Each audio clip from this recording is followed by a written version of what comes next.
तू कहीं देखा देखा सा लगता है, पर अब किसी और को नहीं दिखेगा। तू गुजरात शहर में रहकर मुझे नहीं जानता क्या?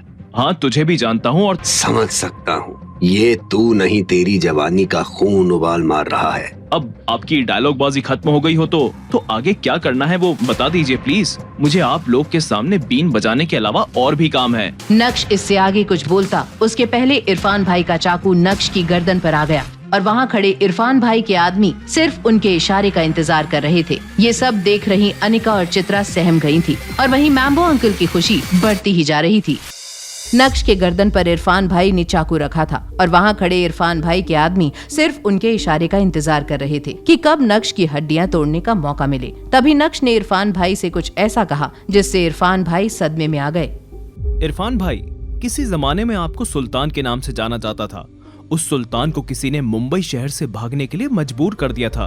क्या आप जानते हैं वो इंसान कौन था? ये सब बातें तुझे कैसे पता? खैर, अब कोई फर्क नहीं पड़ता क्योंकि तू बस 2 पल का मेहमान है। तो इस 2 पल के मेहमान की आखिरी इच्छा समझकर एक काम करो। याद करो कि मुंबई में कार्तिक नाम के लड़के से जब पंगा लिया था तब किसी ने तुम्हारी बैंड बजाई थी। सोचो सुल्तान, सोचो। ये मुझसे क्या हो गया? ओह माय गॉड, इरफान भाई इस कचरे के आगे झुक कैसे रहे हैं? और ये सुल्तान आखिर है कौन?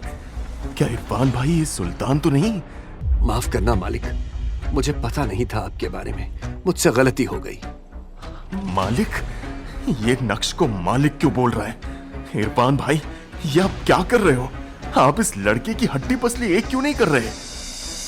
जब मैम्बो अंकल को इरफान भाई से जवाब नहीं मिला तो वो गुस्से से तिलमिला उठा। वो नक्श को एक जोर का घूसा मारने के लिए जैसे ही उसके पास तेजी से बढ़ने लगा, इरफान भाई ने मैम्बो अंकल को जोर की लात मारी जिससे वो जमीन पर धूल चाटने लगा।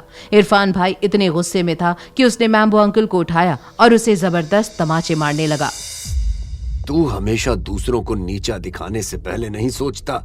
तेरी वजह से आज मैं मरते मरते बचा। अब मैं तुझे जिंदा नहीं छोड़ूंगा। इरफान भाई, मुझसे कोई गलती हो गई क्या? ये मत भूलो कि जब आपके साथ कोई नहीं था तब मैं आपके साथ खड़ा था।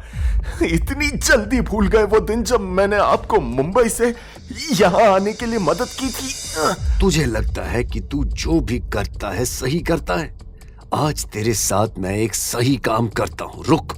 अपने बेटे की इस हालत को देख कल्याणी ने जावेरी परिवार के कुछ जवान लोगों को आगे भेजा, लेकिन उन्होंने जैसे ही इरफान भाई के हाथों में चाकू देखा, सबके कदम मानो जम से गए।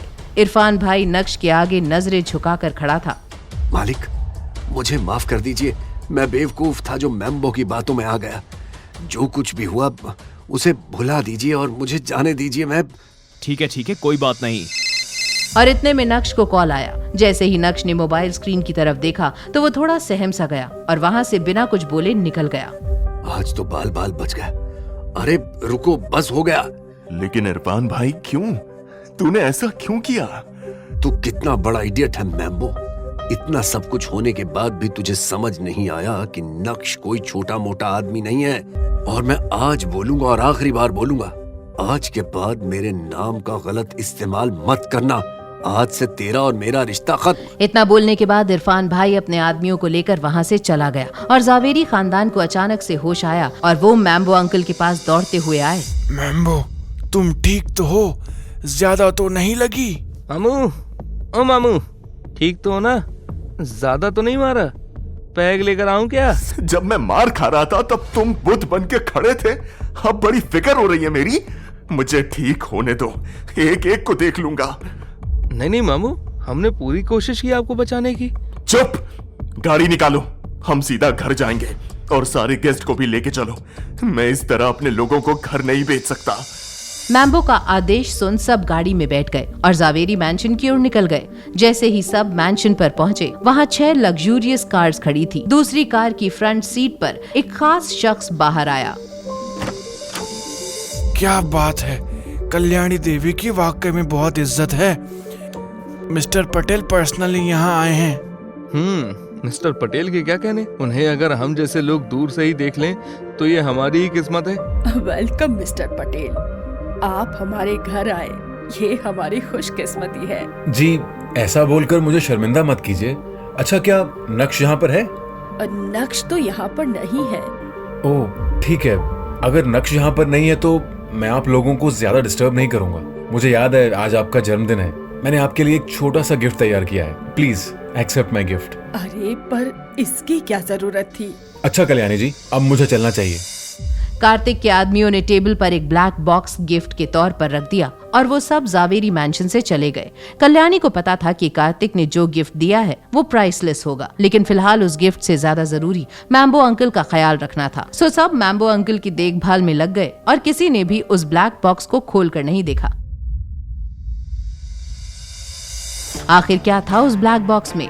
नक्श को किसका फोन आया जिससे वो फौरन पार्टी से निकल गया? और क्या मैम्बो अंकल अपनी इस बेइज्जती को यूं ही भुला देगा या फिर चलेगा कोई नई चाल? ये जानने के लिए देखिए अगला एपिसोड सिर्फ पॉकेट एफएम के YouTube चैनल पर, और इंस्टा एम्पायर के सारे एपिसोड्स को सुनने के लिए डिस्क्रिप्शन में दी गई लिंक से डाउनलोड कीजिए पॉकेट एफएम ऐप।